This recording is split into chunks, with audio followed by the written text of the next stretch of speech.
Hi everyone. In this video, we will compute a confidence interval for a population mean when the population standard deviation is known using a Ti-84 calculator.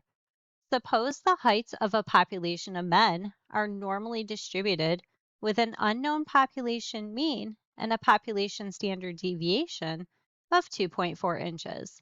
A random sample of men from the population produced a sample mean height equal to 68.2 inches. Use a calculator to find the value of z that should be used to calculate a confidence interval with a 90% confidence level. Round to 3 decimal places.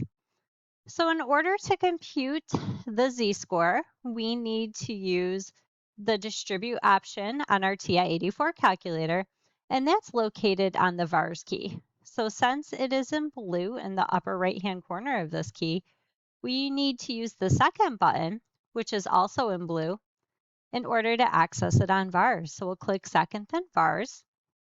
We're going to arrow down to option 3, which is inverse norm, and click on enter.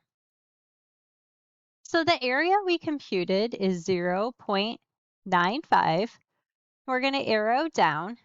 Because we're using the z-score, our mean is going to be 0 and our standard deviation is 1. So we will not use the mean and standard deviation in the problem, but we're going to use the standardized values since we're looking for z. Now here we want the left tail, so we're going to click enter to select that and then arrow down to paste.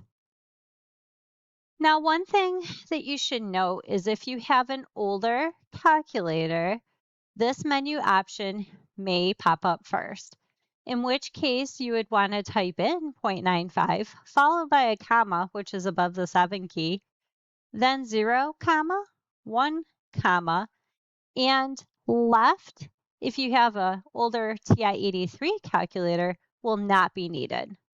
In this case, we have all the information that we want entered that was pasted from the previous screen. So let's go ahead and click on the enter button. The answer to this problem is 1.644853626. So to go back to the original question, it wanted a z value that was rounded 3 decimal places. So our answer is z equals 1.645. And now we're done.